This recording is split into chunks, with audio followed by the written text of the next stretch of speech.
신명기 26장은 또 아주 중요한 결말을 가져오는 장입니다.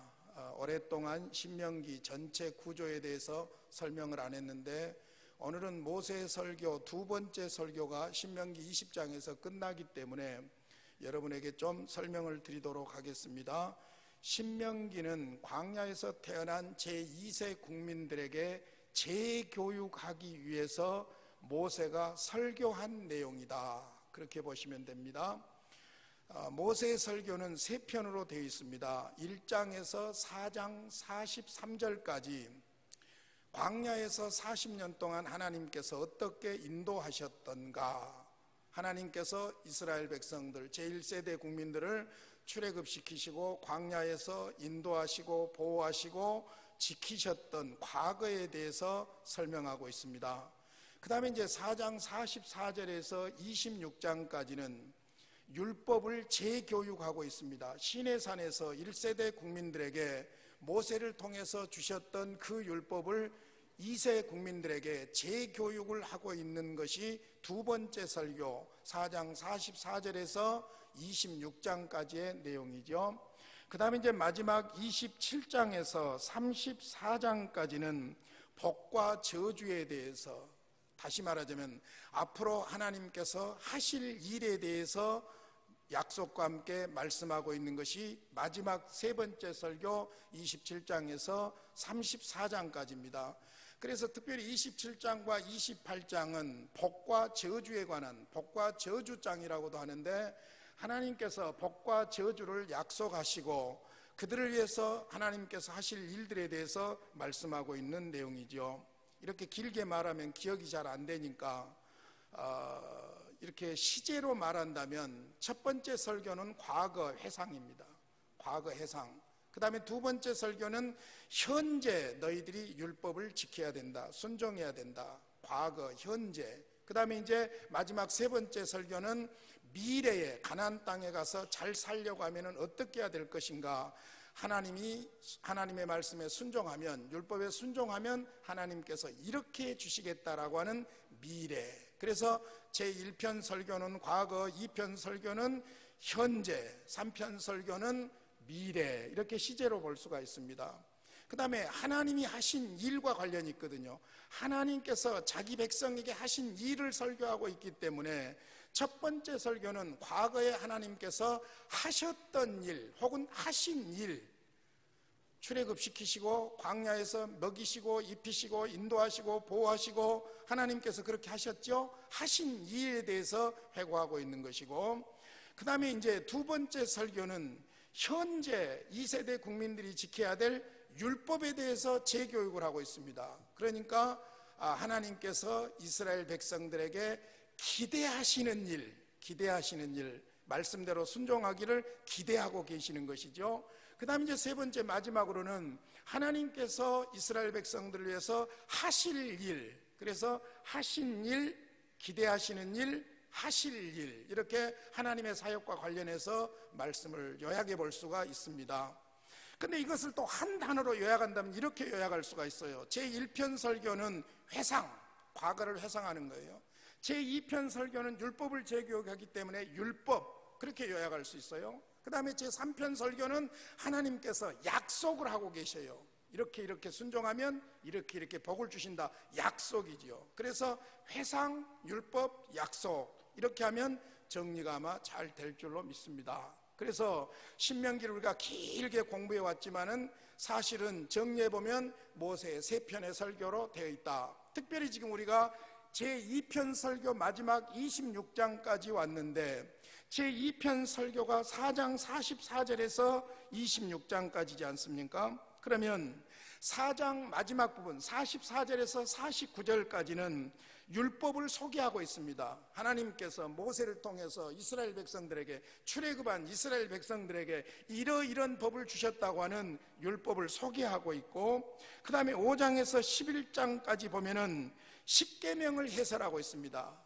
소위 절대법이라고 하는 십계명을 해설하는 내용이 5장에서 11장이고, 그동안에 우리가 쭉 공부해 왔습니다마는 부가적인 율법들을 12장에서 26장까지 지금 말씀하고 있어요. 그 부가적인 율법이 뭐냐면은 12장에서 16장까지는 의식법입니다. 제사와 관련해서 부정하고 정결한 것, 이런 모든 의식법에 대해서 12장에서 16장까지 설명하고 있고, 그 다음에 16장 정확하게 18절부터 20장까지는 시민법을 해설하고 있습니다. 하나님의 백성으로서의 시민법, 지켜야 될 시민법이죠. 그 다음에 이제 마지막 부분이 21장에서 우리가 계속 지금 여러 가지 측면에서 공부를 해오고 있는데 사회법을 해설하고 있습니다. 그래서 하나님의 백성들이 가나안 땅에 들어가서 살 때에 그 공동체를 안전하게 유지하고 번영하기 위해서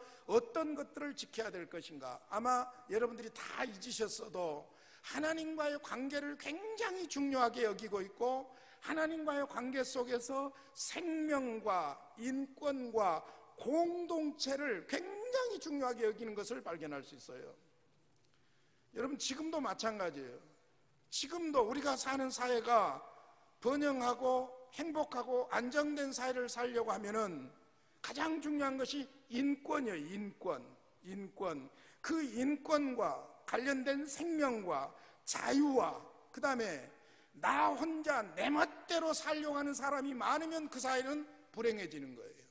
지금 우리 사회가 왜 이렇게 혼란스럽고 힘드냐 하면은 사회가 안정되도록 안정망으로 만들어 놓은 법이 있는데 그 법을 누군가가 지금 어긴 거예요.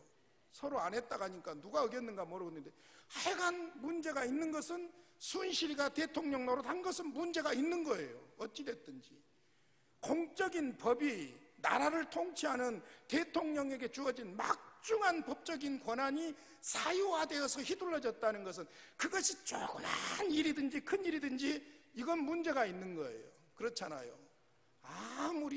아무리 조그만 청국장이라도 있으면 냄새가 나요.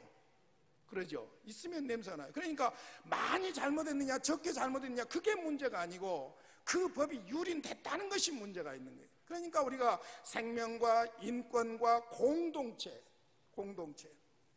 아파트에서 살려면 아파트 그 공동체 질서를 지켜야 돼요. 내가 늘 말씀드리지만은 아파트에서 살 자격이 없는 사람들이 많더라고요. 몰래 밤중에 쓰레기 그냥 아무데나 버려본 사람들이라든지, 밤중에 그냥 술 먹고 와서 떠들고 난리치고 개새끼 키우면서 막 지서 쌓고 애기들 막 뛰어다녀도 말리지도 않고, 여러분 그 문제가 있는 거예요. 어찌됐든 자기가 좋아서 개 키울지라도 다른 사람에게 해를 끼치면 안 되는 거예요.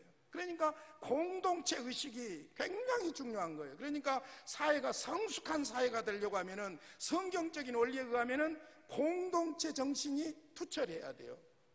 결국은 누구를 해치는 것이 아니라 공동체를 깨게 되면 어떤 일이 벌어집니까?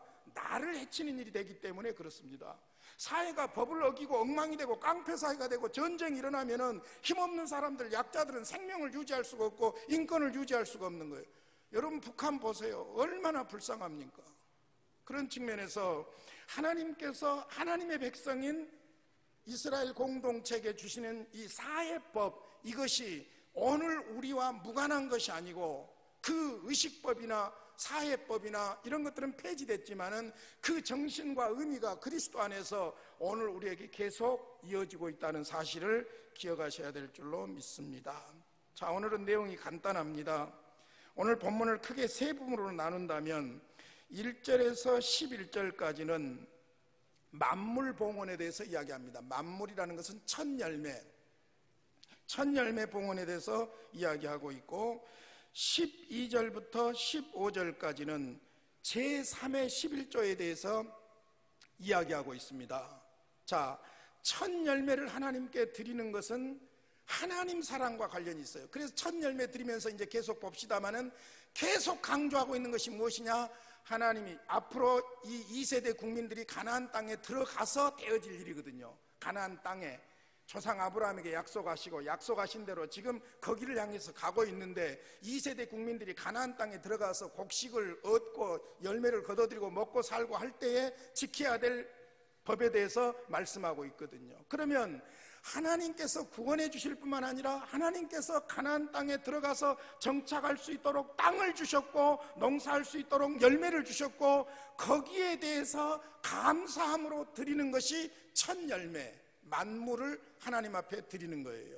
그러니까 첫 열매, 만물을 드리는 것이 중요한 것이 아니라 이것을 얻어서 살 수 있도록 하나님께서 해 주셨습니다. 그러니까 하나님에 대한 감사로 드리는 것이 만물, 첫 열매의 헌물, 봉헌이라고 볼 수 있습니다.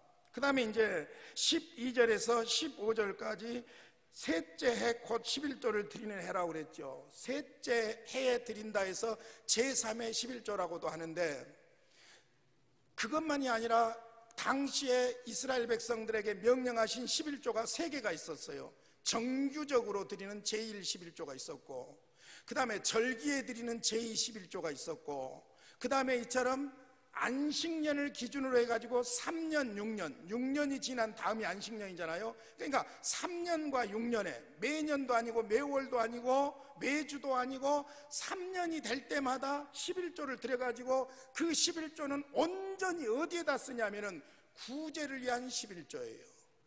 그러니까 기업이 없는 레위인들이나 나그네로 농사 지을 수 없는 나그네들이나 사회적으로 매우 약한 약자인 과부나 고아나 이런 사람들만을 위해서 쓰여지는 거예요. 그러니까 이제 제가 좀 이 11조에 대해서 좀 이따 두 번째 항을 이야기할 때 자세하게 말씀을 드리겠습니다만은, 이것은 이웃 사랑에 관한 규례라고 볼 수 있는 거예요. 첫 열매 만물을 드리는 것은 하나님께 대한 감사, 하나님 사랑에 대한 봉헌이라고 한다면은 제3의 11조는 이웃을 사랑하는, 이웃을 위한 11조가 바로 제3의 11조라 그렇게 볼 수 있고, 마지막 16절에서 19절까지는 이제 하나님께서 하나님의 백성들에게 이 율법을 지킬 것과 지킬 때 하나님께서 그들을 이렇게 해주시겠다고 하는 양자간의 선언이 두 번째 설교 마지막 마무리로 끝나고 있는 것을 볼 수 있습니다. 자, 먼저 26장 1절부터 천천히 한번 보겠습니다. 11절까지. 자, 내 하나님 여호와께서 내게 기업으로 주어 차지하게 하실 땅에 내가 들어가서 거기에 거주할 때에, 그러니까 지금 이 신명기는 어디서 하고 있는 설교라고 그랬죠? 모압 평지에서 가나안 땅이 건너다 보이는, 약속의 땅이 건너다 보이는 요단강 건너 가나안 땅이 있는데, 건너기 전에 모압 평지에서 지금 모세를 통해서 광야에서 태어난 2세 국민들에게 주고 있는 말인데, 2세 국민들에게 지금 하는 말이에요. 내가 너희에게 주어서 가나안 땅에 들어가서 거기서 살게 될 때, 땅이라는 말에다 동그라미를 하셔야 돼요. 이 첫 만물과 땅을 주신 하나님과 결정적인 관련이 있는 겁니다. 다시 1절, 내 하나님 여호와께서 내게 기업으로 주어 차지하게 하실 땅에 내가 들어가서 거기에 거주할 때, 자, 그 땅에 거주하게 된 것은 누가 거주하게 해주신 거예요? 하나님이. 그래서 뭐라 하겠습니까? 내 하나님 여호와께서 내게 기업으로 주어 차지하게 하실 땅, 내가 들어가서 거기에 거주할 때에, 자, 거주할 때 농사를 짓게 되겠죠. 2절, 내 하나님 여호와께서 내게 주신 땅, 또 내게 주신 땅이라고 말해요. 땅에서 그 토지의 모든 소산물에 만물을 거둔 후에, 만물이라는 말은 첫 열매를 말합니다. 첫 열매, 모든 소산물들의 첫 열매, 만물을 거둔 후에 그것을 가져다가 광주리에 담고 내 하나님 여호와께서 그의 이름을 두시려고 택하신 곳으로 그것을 가지고 가서, 하나님이 정하신, 우리가 이미 민수기에서도 보고 신명기에서도 보았지만은 하나님이 정하신 곳으로 가야 돼요. 아무데나 엎어져서 예배하는 것이 아니라 하나님이 정하신 곳으로 그것을 가지고 가라는 겁니다. 자, 그때 그 첫 이삭 만물을 가지고 제사장 앞에 나아가 가지고 제사장에게 뭐라고 말하냐면은, 내가 오늘 당신의 하나님 여호와께 아뢰나이다. 내가 여호와께서 우리에게 주시겠다고 우리 조상들에게 맹세하신 땅에 이르렀나이다 할 것이요. 그 첫 열매 광주리를 가지고 가서 제사장에게 드리면서 뭐라고 하냐면, 하나님께서 주신 땅에 이르렀습니다. 감사하는 것이죠. 자, 그때 제사장은 그것을 광주리를 받아가지고 하나님 제단 앞에 놓습니다. 자, 제사장이 그것을 받아서 하나님 정하신 택한 제단 앞에 놓았을 때에 그것을 가져간 사람이 이제 뭐라고 고백을 하냐면은 또 내 하나님 여호와 앞에 아뢰기를 같이 읽겠습니다. 5절 시작. 내 조상은 방랑하는 아람 사람으로서 애굽에 내려가 거기에서 소수로 거류하였더니 거기에서 크고 강하고 번성한 민족이 되었는데 애굽 사람이 우리를 학대하며 우리를 괴롭히며 우리에게 중노동을 시키므로 우리가 우리 조상의 하나님 여호와께 부르짖었더니 여호와께서 우리 음성을 들으시고 우리의 고통과 신고와 압제를 보시고 여호와께서 강한 손과 편팔과 큰 위엄과 이적과 기사로 우리를 애굽에서 인도하여 내시고 이곳으로 인도하사 이 땅 곧 젖과 꿀 이르는 땅을 주셨나이다. 여호와여, 이제 내가 주께서 내게 주신 토지소산의 만물을 가져왔나이다 하고. 자, 무슨 이야기입니까? 길게 기록되어 있지만 내용은 이거예요. 먼저 5절에 보면은 우리 조상이 방랑했다. 방랑하는 아람 사람이었다. 아람 사람이었다는 말은 무슨 말이냐면은 야곱이 밧단 아람에서 살았어요. 그러니까 애굽으로 내려간 사람이 아브라함의 후손 야곱이지 않습니까?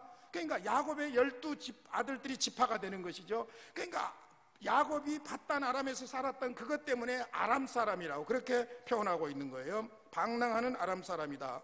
애굽에 내려갔다 거기에서 소주로 거하다가 하나님이 크게 하셨고 번성하게 하셔서 큰 민족이 됐는데 애굽 사람들이 우리를 학대했다, 우리를 괴롭혔다, 우리를 중노동을 시켰다. 그리고 그래서 우리 조상이 하나님 앞에 간절하게 기도했더니 하나님께서 우리의 음성을 들으시고 우리의 고통과 신고와 압제를 보시고 강한 손, 편팔, 즉 능력으로 우리를 애굽에서 구원해 주셔서 광야에서 인도하시고 이 땅 곧 젖과 꿀이 흐르는 땅을 주셨습니다. 하나님이 이 땅을 주셨기에 우리가 여기 와서 농사짓고 이렇게 첫 이삭을 거둘 수 있게 되었나이다 하고 하나님 앞에 고하라는 거예요.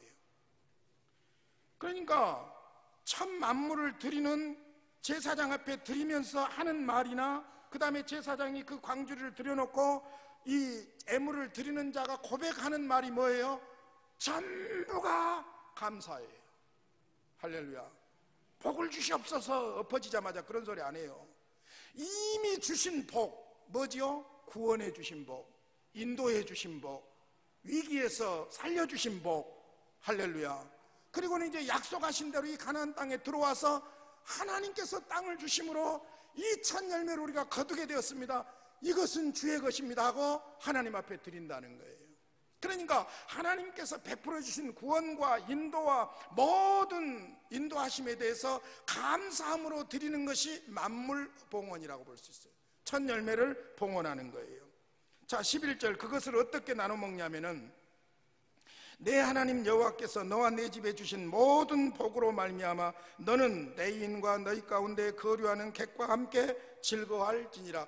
돼지같이 바친 사람 지만 먹지 말고 레위인이나 나그네들이나 그런 사람들과 함께 먹으라는 거예요. 근데요, 구약 성경을 자세히 읽다 보면 우리 조상들이 드리는 제사나 막 이런 제도가 상당히 본류적으로 같은 데서 왔다는 것을 좀 느낄 수가 있어요. 그러죠? 우리들 다 제사한다든지 축제하고 그러면 다 어떻게 합니까? 동네 잔치를 하잖아요. 그러죠? 동네 잔치를 해요. 그러니까 나누라는 거예요. 근데 여기서 아주 중요한 단어가 하나 있어요. 1절에서 11절까지 만물을 봉헌하는 이유, 목적, 원인을 한마디로 딱 정리해 주는 단어가 있습니다. 그게 뭐냐? 11절에 내 하나님 여호와께서 너와 내 집에 주신 모든 복으로 말미암아. 할렐루야. 모든 복으로 말미암아. 우리가 하나님 앞에 봉헌하는 것은 복 받으려고 하는 것 이전에 이미 주신 구원의 은혜와 베푸신 은혜에 감사함으로 드리는 것인 줄로 믿습니다. 그리고 드릴 때 복을 주시겠습니까? 안 주시겠습니까? 물어볼 것도 없는 것이죠. 근데 뭐 돈 넣고 돈 먹기 이런 식으로 얍삽한 생각을 하면서 하나님 앞에 봉헌하는 것은 옳지 않다는 거예요. 그래서 철저하게 만물을 드리는 것은 땅을 주셔서 농사하게 해주신 하나님의 은혜에 감사하여 모든 복을 주신 하나님의 은혜에 감사하여 만물을 드리는 이것을 명령하고 있는 것을 볼 수 있습니다. 할렐루야. 정리해 보면 은혜로, 하나님이 은혜로 주신 땅에서 하나님의 은혜로 말미암아 얻은 첫 열매를 내가 먹기에는 너무너무 죄송한 거예요. 그러니까 하나님 감사합니다 하고 드리는 거예요. 우리의 예배와 봉헌과 우리의 헌신과 봉사와 모든 근본 뿌리가 하나님께서 주신 은혜에 대한 감사여야 할 줄로 믿습니다.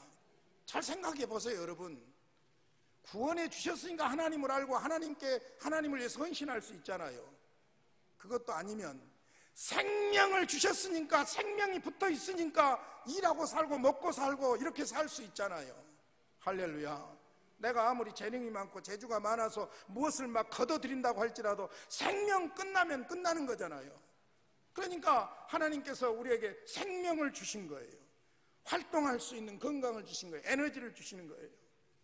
참 우리가 세상을 살면 살수록 하나님의 은혜가 놀라워요. 놀라워요. 왜 일용할 양식을 주옵시고 기도 안 하겠을까 생각해 보니까 쌓아놓는다고 의미가 없더만. 하여간 한 끼 한 끼 먹고 살더만요. 오늘 아침에 뭐 식사할 때가 적당하지 않아가지고 밥을 먹냐 하는데 그런 소리 하지 마라. 찾아 나가. 먹어야 돼. 그러고 제가 찾아 나갔어요. 3,500원짜리 콩나물 국수를 먹었는데 콩물밥? 콩나물밥 그걸 먹었는데, 여러분 이상한 것은요, 아침 식사 딱 하고 나면은 아무 생각 없죠. 뭐 또 밥 먹으려더냐 그러죠. 근데 이상하게 한 4시간 지나고 나면 또 속에서 땡겨. 그러죠. 그러니까 또 그게 에너지가 돼가지고 어떻게 해요? 활동하는 거예요. 제가 어쩔 때 보면은 참 치사하고 더러운 것이 밥 한 끼니에 내가 얽매여서 살고 있더라고요. 아침에 어쩌다 예를 들어서 밥을 안 먹고 낮에 점심이 늦어지면요, 점심 때 밥 먹으면요 손이 덜덜덜 떨려요. 덜덜 떨려.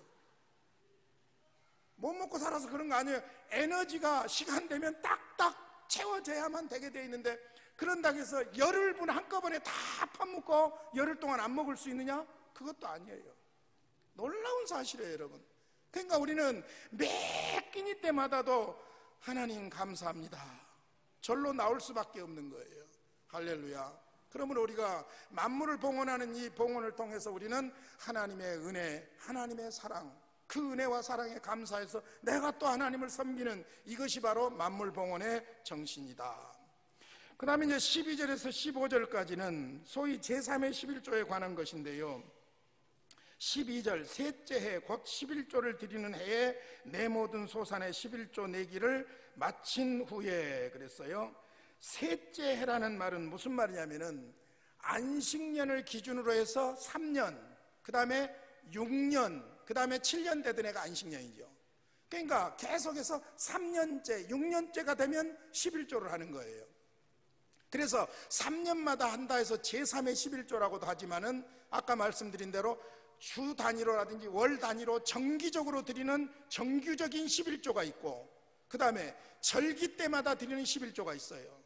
자, 그것을 제가 성경적으로 정리를 해드릴게요. 먼저 민수기 18장으로 한번 가보세요. 민수기 18장 정규적으로 드리는 11조가 있어요. 민수기 18장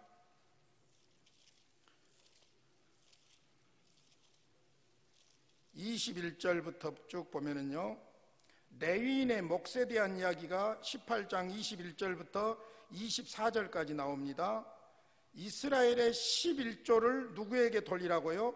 레위 자손에게 기업으로 주어라 21절 나오죠. 구체적으로 25절로 가봅니다. 여호와께서 말씀하여 이르시되 너는 레위인에게 말하여 그에게 이르라. 내가 이스라엘 자손에게 받아 너희에게 기업으로 준 11조를 너희가 그들에게서 받을 때에 그 11조의 11조를 거제로 여호와께 드릴 것이라. 29절, 28절 너희는 이스라엘 자손에게서 받는 모든 것의 11조 중에서 여호와께 거제로 드리고 여호와께 드린 그 거제물은 제사장 아론에게 돌리라. 자, 정규적으로 드리는 11조는 누구의 몫이냐면은 제사장 생활 안정을 위해서 정규적으로 드리는 11조를 씁니다. 근데 그 11조, 모든 백성의 11조 전부가 제사장 몫이 아니라 거제로 드리는 것, 11조의 11조 거제로 드리는 것은 제사장의 생활. 왜냐하면 레위인과 제사장은 기업을 주질 않았어요. 땅을 주지 않았어요. 제단에서 나오는 것을 먹고 살도록 하신 거예요. 그러니까 정규적인 11조의 11조, 즉 11조 중에서 흔들어서 거제로 드리는 그 부분에 대해서는 제사장 몫으로 주어라. 여러분, 그러니까 하나님 제사가 타락하게 되고 제사를 드리지 않게 되면 제사장들은 기업이 없으니까 떠돌이가 돼야 돼요. 그러니까 이스라엘 백성들이 영적으로 타락하고 우상 숭배하고 하나님 앞에 드려야 할 것을 드리지 않을 때 어떤 일들이 벌어지느냐, 성막을 섬기고 성막에서 나오는 것을 먹고 살아야 될 제사장과 레위인들이 뜨내기가 돼가지고 돌아다니면서 이상한 짓을 하게 되는 거예요. 그걸 방지하기 위해서 그렇게 한 거예요.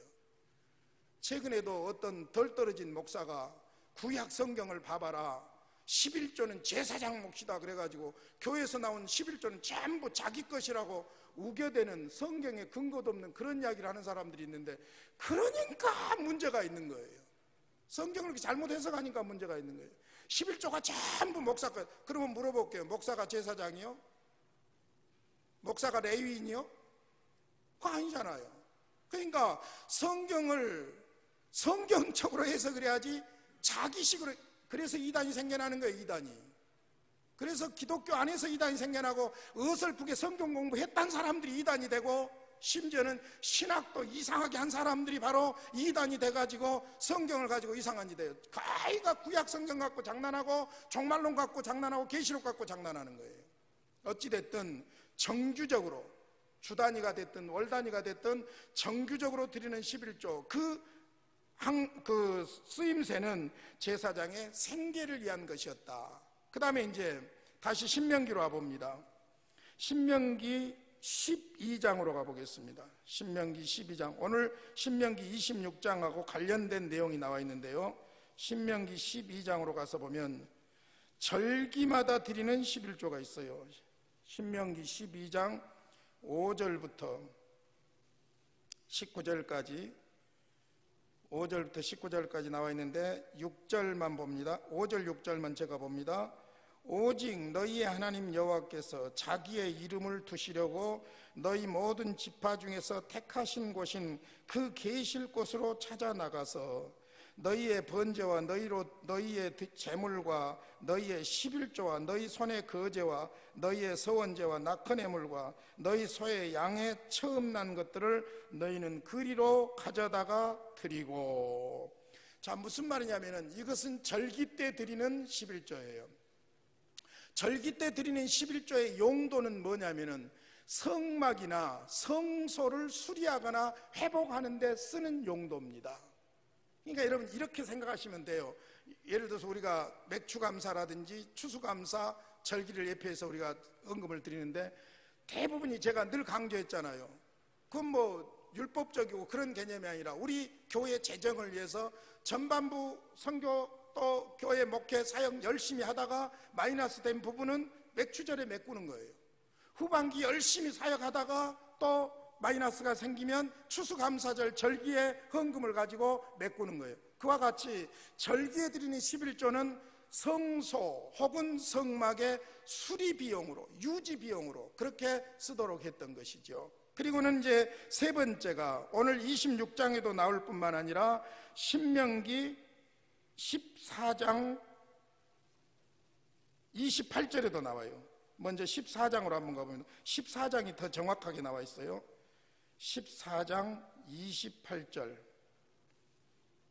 22절부터 11조 그 토지 11조 절기 11조 문제가 나오고 28절 봅니다. 매 3년마다 매 3년 끝에 그해 소산의 10분의 1을 다 내어 내 성읍에 저축하여 너희 중 분깃이나 기업이 없는 레위인과 내 성 중에 거류하는 객과 및 과와 가부들이 와서 먹고 배부르게 하라. 그러면 내 하나님 여호와께서 내 손으로 하는 범사에 내게 복을 주시리라. 자, 매 3년 끝에 드리는 이 10분의 1, 11조는 누구를 위해서 쓰라고 했습니까? 다시 넘어갑니다. 신명기 26장으로 가서 거기서 보고 이야기를 하겠습니다. 자, 신명기 26장 12절 다시 같이 읽습니다. 시작. 셋째 해 곧 11조를 드리는 해에 내 모든 소산의 11조 내기를 마친 후에 그것을 레인과 객과 과와 과부에게 주어 내 성읍 안에서 먹고 배부르게 하라. 그리할 때에 아까 14장에서 하나님이 무엇을 주신다고 그랬어요? 복을 주신다고 했어요. 그러니까 매 3년마다 드리는 11조는 뭐냐면 구제를 위한 11조예요. 그 구제 대상도 딱 정해져 있어요. 기업이 없는 레위인이나 나그네나 고아나 과부나 소위 사회적인 약자들을 위해서만 쓸 수 있는 거예요. 이 돈을 갖다가 부자가 가져가면 안 돼요. 우리나라도 복지시설의 문제가 뭐냐면 돈 있는 사람들이 자꾸 재산 다 숨겨놓고 다른 데로 옮겨놓고 보험료도 안 내고 연금 받아 먹어버리고 막 그러니까 문제가 있는 거예요. 그러니까 이 제3의 11조는 반드시 레위인, 나그네, 고아와 과부, 사회적인 약자들, 그들을 위한 구제헌금이에요. 구제헌금. 자, 이렇게 할 때 하나님께서 그들에게 무엇을 주시겠다고요? 복을 주시겠다는 것이죠. 그래서 13절에서도 그리할 때 내 하나님 여호와 앞에 아뢰기를 내가 성물을 내 집에서 내어 레위인과 객과 과와 과부에게 주기를 주께서 내게 명령하신 명령대로 하였사오니 내가 주의 명령을 범하지도 아니하였고 잊지도 아니하였나이다. 그런데 왜 이 사회적인 약자들을 돕냐면은 돕는 이유가 있어요. 과거에 우리 조상이 애굽에서 종살이 했어요. 과거에 우리 조상들이 광야에서 나그네 생활했어요. 그러니까 그걸 기억하는 거예요. 자, 보십시오. 14절 내가 애곡하는 날에 이성물을 먹지 아니하였고 부정한 몸으로 이를 떼어두지 아니하였고 죽은 자를 위하여 이를 쓰지 아니하였고 내 하나님 여호와의 말씀을 청종하여 주께서 내게 명령하신 대로 다 행하였사오니 원하건대 주의 거룩한 처소 하늘에서 보시고 주의 백성 이스라엘에게 복을 주시며 우리 조상들에게 맹세하여 우리에게 주신 젖과 꿀이 흐르는 땅에 무엇을 내리소서? 복을 내리소서. 그러니까 14절에서는 이 제3의 11조를 다른 용도로는 절대로 내가 쓰지 않았습니다. 그 말이에요. 여러분, 하나님 앞에 드려야 될 11조 가지고 자꾸 선교헌금하고 구제하고 자기 멋대로 입맛대로 쓰면 안 돼요. 정확하게 드릴 건 드리고 그렇게 해야 되지요. 그러니까 14절에서 애곡하는 날에 이성물을 먹지 아니했다, 부정한 몸으로 떼어두지도 아니했다, 죽은 자를 위해서 쓰지도 아니했다, 내 하나님 여호와의 말씀을 청종하여 주께서 내게 명령하신 대로 다 행했습니다. 하나님 이렇게 싸우니 복을 주시옵소서. 할렐루야. 그러니까 천 만물을 드리고는 하나님이 주신 땅에서 우리가 이렇게 하나님의 은혜로 곡식을 얻었습니다 하고 하나님 앞에 드리는 거예요. 그리고 제3의 11조를 가지고는 하나님이 명령하신 대로 이 11조를 내가 개인적인 용도로 쓰지 아니하고 그대로 드립니다. 이것으로 하나님이 명령하신 대로 사회적인 약자들을 돕는 데 썼습니다. 그러니 하나님 이제 우리에게 복을 주시옵소서. 할렐루야.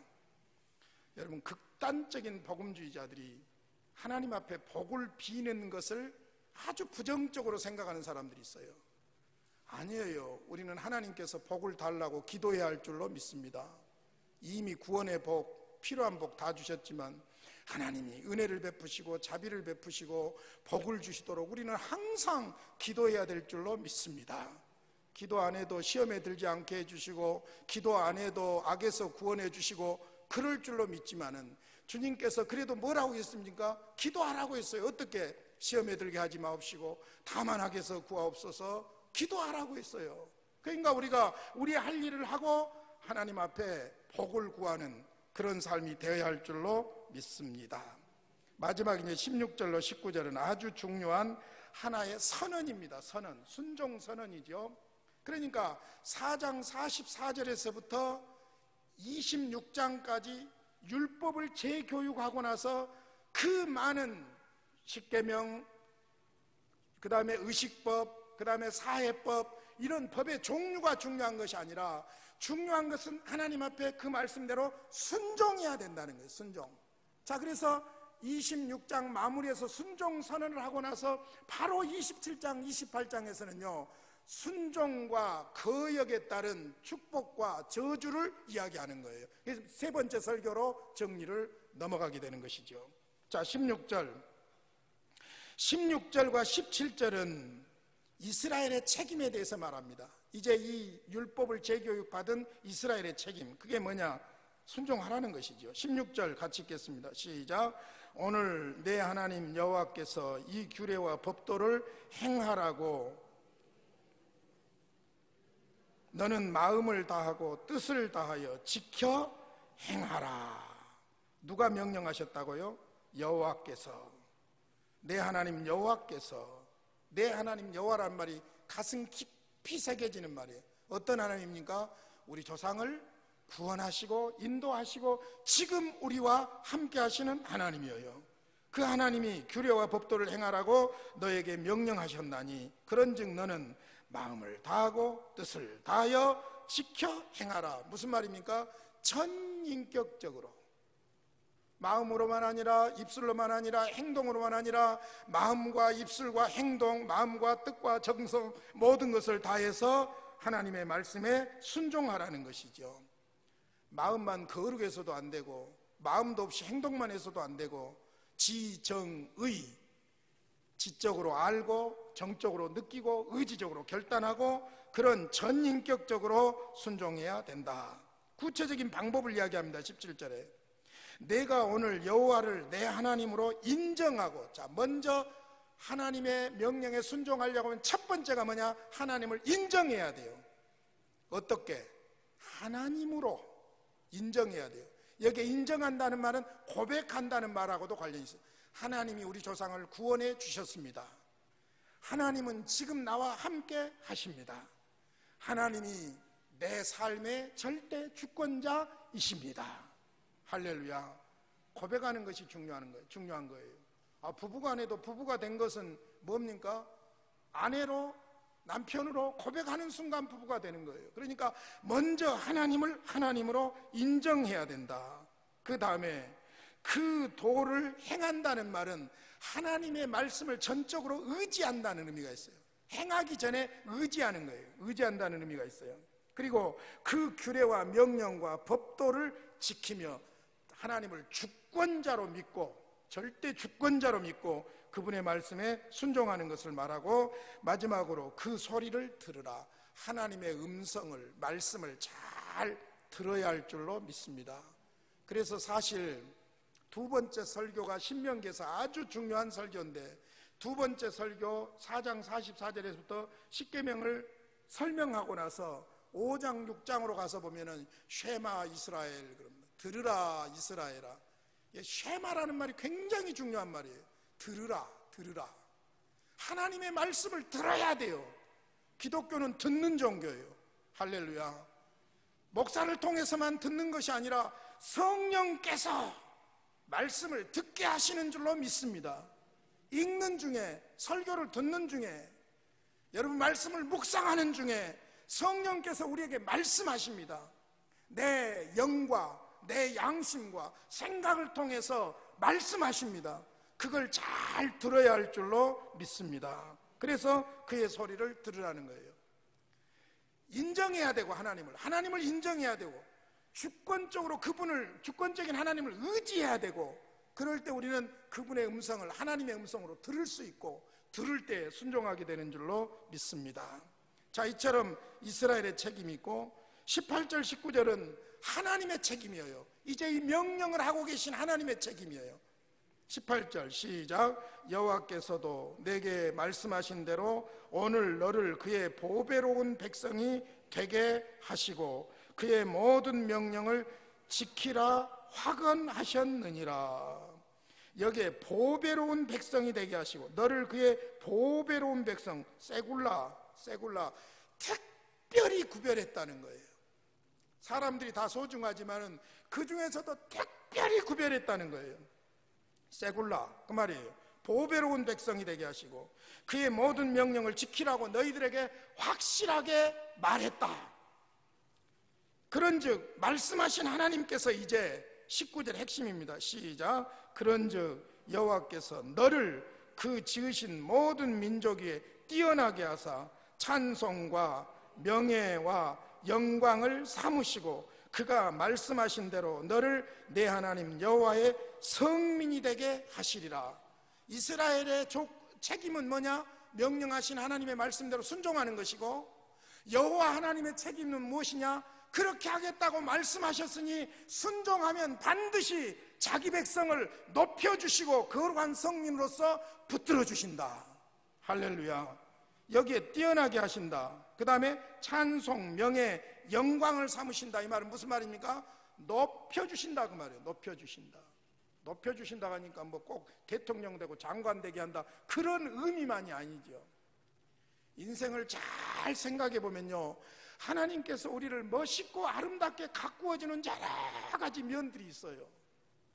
죄송하지만 오히려 높은 자리에 있어서 불행할 수도 있는 거예요. 근데 높은 자리에 안 가고도 오히려 존귀하고 고귀한 존재로 살 수 있는 거예요. 제가 늘 말씀드리지만은 이것은 제 아내가 늘 나한테 기가 닳도록 하는 말이니까 내가 세뇌돼서 하는 말인데, 사람이 평범하게 사는 것처럼 복된 것이 없어요. 그런데 그 평범하기가 쉬운 일이 아니에요. 평범하기가 쉬운 일이 아니에요. 어느 집에 죽음을 맛보지 않는 집이 있으며 어느 누가 고민 없고 문제 없이 인생을 살 사람이 누가 있겠어요, 여러분? 그저 평범하게 아무 일 없이 살면 얼마나 좋겠어요, 여러분. 높은 자리 제발 싫고 억만장자도 싫고 그냥 평범하게 안정되게 평안하게 살았으면 좋겠어요. 그런데 그게 말처럼 되냐고요. 그러나 하나님께 순종하면 하나님께서는 약속하셨으니 반드시 하나님은 들어줘야 될 책임이 있는 거예요. 할렐루야. 그래서 높여주시고 성민이 되게 하시겠다. 시간이 넘어가 버렸네. 기도하겠습니다. 우리 아버지 감사합니다.